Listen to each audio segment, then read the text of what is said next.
Hey guys, today we're going to do unboxing of my new camera, Sony A7 III. I know I'm supposed to do a little bit more Android stuff, sorry. In order to make better Android videos, I need better camera equipment. Plus, I do have a separate channel for cameras, but I feel like I'm just going to post everything on my main channel from now on. I know my fellow YouTubers are very interested in the A7 III. So let's go ahead and unbox it. Hi guys, so this is the Sony A7 III. I was going to actually get the Sony A7 III because it has 42 megapixels instead of this 24.5 megapixels. Is it 24.5? Something like that. Anyway, this is much cheaper. This is I paid $17.99. The A7 III is like $2,400, I think, so a lot more. I was gonna actually get that so I could do like 42 megapixels of time lapses and stuff, but I don't really need it because I don't do a lot of time lapses, so I ordered this instead.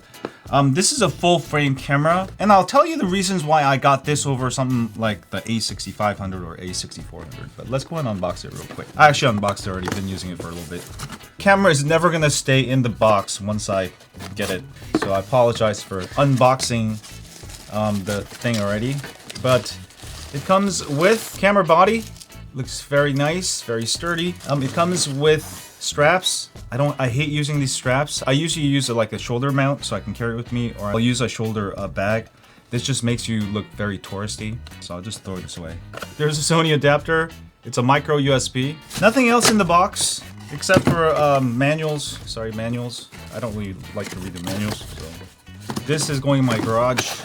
I don't need it. Let's go ahead and check out the camera. I love Sony cameras. The reason why I bought this over Sony, Panasonic, and stuff, just because I own a lot of Sony lenses. I just find the Sonys very versatile, very portable, you know, very good autofocus, IBIS, in-body stabilization, all that good stuff. A7 III, also a very good deal right now. It's been out for a while, so that's why I got it. Let me go ahead and show you some of the newer changes from the older cameras for those of you coming from older cameras. It does have USB Type-C that you can use to charge the battery, or you can use micro USB, which is awesome. You have two choices of charging the battery, and the biggest thing with the newer A7 series, you get the bigger battery instead of the smaller battery. This gives you like 3 times more battery life than something like on an A6300 or A7R to A7S II. So really like that. They upgraded the battery. Now this is on the same level as like Canon's, which, you know, the batteries last forever. Also, you got micro HDMI out. Now when you plug this in, make sure you do like a zip tie and tie the HDMI line over here. So if you drop it or something, you won't break your micro HDMI. If you break this, it's a pain in the ass to get it fixed. Also here you have a microphone jack, and also there's a headphone jack if you want to monitor your headphones. So one thing you'll just notice right away, it doesn't come with an external battery charger like it used to. So the first thing I would do is go on Amazon, and you can buy the cheaper batteries and also external chargers. So buy extra 2 batteries just so you can charge your battery while using your camera. I'll have links in the description if you guys are interested. The bottom looks like that, and also on the right you got 2 SIM card slots. Sorry, not SIM card. Sorry, I've been reviewing too many phones lately. SD card slots. So the first SD card, you can use the XC2, the faster SD card, which I've got here. So you can use something like, I've got this for actually my GH5 long time ago. So this is a SD XC2. So you'll write that fast. And then the second slot is just regular XC. So a little bit slower, but obviously you have 2 slots, which is really nice. Build quality is very, very good. Much better than like the A65 series or the A64 series. I'm actually recording this on the A6300, by the way. You got the E-mount, which is really nice. If you have a lot of E-mount lenses, you're gonna be able to take advantage of the full frame sensor. That's really nice. And nothing has really changed as far as control dials from like the A7R II series, which I'm coming from, and the A7S II. Not too much changes, but what's inside is really awesome. So this is my favorite lens setup right now. It's a Sigma adapter converter to a Canon EF lens. And this is a Sigma 24mm f 1.4. Very nice lens. The only problem I have with this, when it's autofocusing, it'll make some sounds. So I'm actually getting a Sony 24mm f 1.4. That way I don't need an adapter. It's also much lighter. So I'll have a review on that too. Hi guys, so recording my first video with the A7 III with my 24mm f1.4 Sigma lens. This is on a tripod. This is actually on a GorillaPod. This would be a great way. I'm trying to get away from using a monitor, sort of like GoPro. You know, you sort of have to point at yourself, and I feel like that's actually a better way to sometimes film yourself, because you save time of bringing a monitor or having to look at it, because I don't know, it's just an additional setup, and sometimes it can just be a hassle to bring all this extra stuff. Of course, if you have a camera with a flip out monitor, that's great also, but I find that the problem with that is like what happened to my GH5. You could drop it and it's a lot easier to break, so I actually don't really like using this anymore. I mean, it's sort of nice to have, but it's something, it just makes your camera more vulnerable. I don't know, this is sort of like a GoPro method, but much higher, obviously. Handheld, I think it works. It works fairly good with this lens. It's a little shaky, but if you just hold it real still, it's not too bad. With something like a GorillaPod, it's going to be a very good travel way. So let me actually go ahead and change my GorillaPod so I could sort of hold it like towards me, and let's see how that looks. So with the GorillaPod, it's gonna obviously stabilize your footage a little bit instead of just holding the camera. Now the A7 III, it allows you to easily switch from full frame mode to APS-C. That's why I got the A7 III, not the A6500 or the A6400.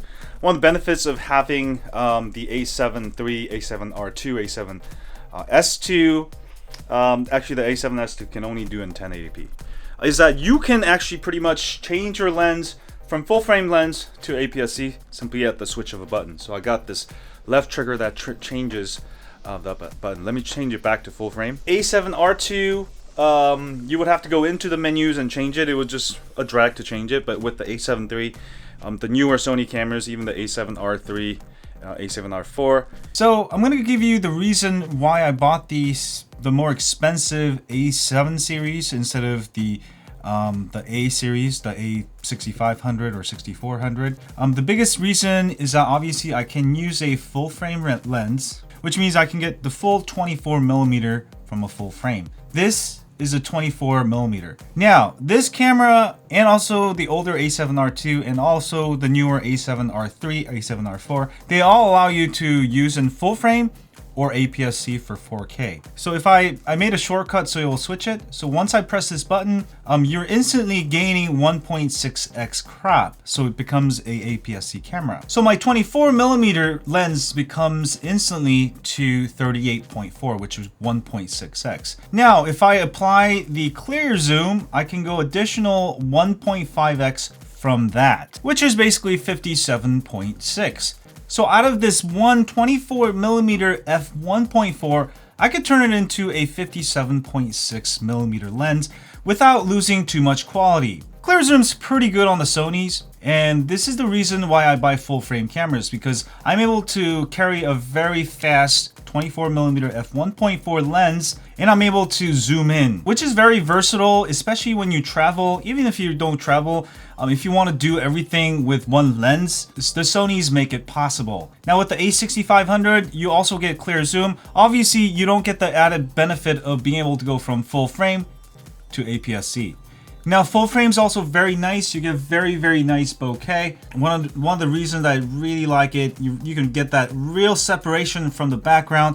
Obviously, with the bigger sensor, you're gonna get a lot more blurring. So that's the reason I bought the A7 III. Also for autofocus, it actually has more autofocus points than the A7 III. It's like 700 bucks cheaper. You get more autofocus points. The only thing missing, obviously, is the 42 megapixels for photos, but you still get decent 25 megapixels. And I'm really going to be using this more for videos. And I already have an A7R2, which does 42 megapixels, so it's kind of pointless for me to spend more money on that. But if you want 42 megapixels, which is awesome on my A7R2, I would get the A7R2 or the A7R3. Anyway, that makes it very versatile without carrying a big zoom lens or switching out your lenses. And I really, really love this lens. Again, I'm gonna actually get the Sony 24mm f1.4, so I don't have to use an adapter. Quieter focus. Also, it's going to be a lot lower weight. Anyway, I'm just going to end it here. I really love this camera. Also, the battery life goes way longer. So really satisfied. If you guys thinking about getting the perfect setup, like I told you, if you get the 24mm with this combo, you're going to be able to do everything like close-up shots. The greatest thing with full frame is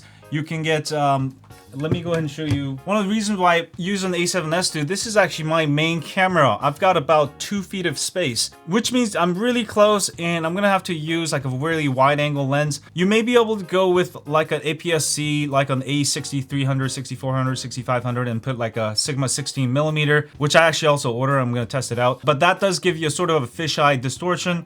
With the 24mm, you don't have any distortion. So that's another reason I've been using the A7S II or the R2 as my main camera here. So a lot to think about, but I absolutely really needed another additional camera. Also, I broke 2 of my cameras, so I'm like sort of switching my cameras all the time, and I just need more cameras. And this new camera is actually just gonna be my like travel camera, sort of vlogging camera, so I don't have to be stuck in my office. When you buy a camera, think about it for at least next 3-4 years, because I've been using these other cameras I bought like 2-3 years ago, and they're working just fine. And they also hold value real good, so you can resell it later. If you buy cheaper cameras, they're gonna lose value, you're gonna have to upgrade, you're gonna end up spending more money. Anyway, I don't have enough lenses, so again, to do my main shot here, now I'm gonna have to go back and switch out my cameras. So this is another reason I need more cameras, more lenses, so you can be more efficient and make more videos. So let's go ahead and switch to my main camera now. So now I've switched to my full frame A7S II. Like I said, in this close environment,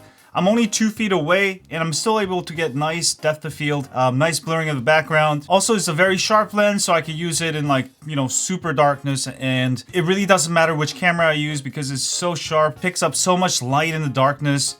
It's a great lens to have. If there's one lens I would recommend, it's the one I'm using right now, the 24mm. Whether you get the Sigma one or the Sony one, I would actually get the Sony one if you get the Sony camera. My new Sony's 24mm is actually coming tomorrow. Coupled with this, like I said, you can go from 24mm to 57.6 without changing your lens, all in 4K. I think it's a huge deal. And if you absolutely need to go higher, then I also recommend this one here, which I've been using for a couple of years now. It's a 90mm macro lens, f2.8. This is great. You can get close up like literally a couple inches and get that macro shot. Or if you want to use it far away and get that zoom shot, I mean, this is great. Autofocus works great. Also, it's got OSS, optical stabilization, along with the IBIS. That gives you full 5-axis stabilization. I think those 2 lenses and this is killer setup for YouTube, and you can pretty much do everything. As far as microphone for travel, I use the Rode Mic Pro, the mini one without the power, which is great. Also for windy situations or as a backup, I use the Tascam DR10L, which is a standalone microphone lavalier. This is awesome because sometimes it gets super windy. Even with this, you might pick up a bunch of wind and your audio may become unusable. But I always use this as a backup or for travel, and that way I can sync the audio later and boom. Always have a backup. Anyway, it got too long. I'm gonna start doing more Android stuff. Sorry, I got sidetracked. Sometimes we get sidetracked. But I just want to share with you some of the cameras I've been using, the new camera I got. Really love this new camera. Already used to all the Sony stuff, so it only took me like 10 minutes to figure out everything. But the only thing missing this one, there's no flip out screen. But like I said, I prefer full frame versus getting like GH5. I mean, this is pretty awesome too, but the lens selection is not as great. And the only thing I don't really like about GH5, you don't have that clear zoom option as this one and the APS-C mode. This one allows you to go from full frame to APS-C 1.6 times and then additional 1.5x. That's awesome. It makes it versatile. This one, you have to keep switching lenses. There's a 2x telephoto. That's about it. And you still have to dig into the menus to get to it. So in a way, with my recommended setup, you can actually get away with like one single lens for everything. With this one, you're gonna have to carry at least 1 or 2 extra lenses to get everything you want. By the way, this is a cheap way to also do it. This is a Canon FD lens. This is a 50mm f1.4. You can pick it up on eBay for like, I think I paid like $100.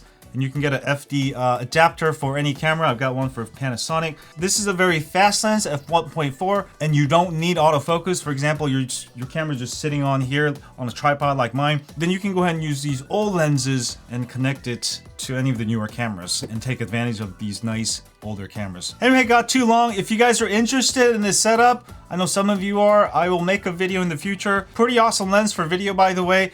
You get manual aperture also, which is awesome. But yeah, my GH5 screen broke, unfortunately, and my HDMI broke. I don't know what to do with this one. Anyway, have a great day, and as always, stay on cameras.